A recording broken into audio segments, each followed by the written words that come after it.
जय जगन्नाथ फ्रेंड्स आम चैनल को आपण मानक स्वागत करुछु। आज आम यह वीडियो माध्यम जानिबा एही 5 कोटी राशि भाग्य एवं संपूर्ण भाव में बदलवाक जाउछि। आज राति ठारू ग्रह मानकर राजा सूर्यदेव निजर परिवर्तन करिवे।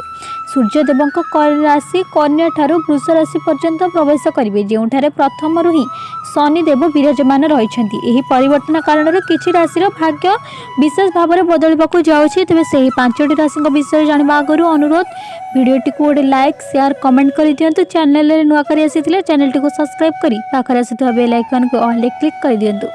तेबे प्रथम राशिटी हेउछि प्रथम शुभ राशि मेष राशि।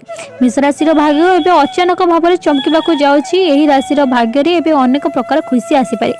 एही राशि लोक माने एबे सफल जीवन व्यतीत आउ किछि भी दुख आपन जीवन में आसप नहीं। तेबे द्वितीय राशिटी हेउछि मिथुन राशि।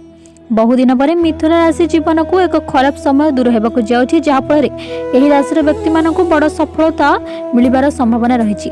एमानक भाग्य अचानक भाव में चमकिब। पाठ पढ़ुवा पिला रिजल्ट बहुत भल होगा जाऊँगी। तेज तृतीय राशिटी हूँ सिंह राशि। समय होगा परिवर्तन आपण अनेक खुशी नहीं आसीपे। आपण द्वारा कर आर्थिक योजना एवं सफल हो। व्यापार वाणिज्य आपण को शुभ परिमाण में मिलवाक जाऊँगी। चतुर्थ राशिटी हूँ धनु राशि। आपण को परिवार में सहयोग मिल। घर कुणिया मानकर आगमन हो। दाम्पत्य जीवन आपणकर अनुकूल रत्र छात्री मानकर पाठ पढ़ प्रति ध्यान चाकरी प्रस्ताव आसीपे। पंचम राशि हूँ तुला राशि। यही राशि व्यक्ति मान माँ लक्ष्मी कृपा पड़ाक जाऊँगी। एमान को बहुत बड़ सफलता मिलवाक जाऊँगी। परिवार में संपूर्ण सहयोग मिल एवं प्रेम संपर्क मधुर रहिबो। जीवन में साथी समय अतिबाहित करेंगे। तेज यह 5 कोटी राशि मानकर शुभ खबर। तेज यही 5 कोटी राशि मानकर आज राति बदलवाक जाऊँगी भाग्य। वीडियो भल लगे लाइक शेयर कमेंट कर सब्सक्राइब कर दिखाँ। धन्यवाद।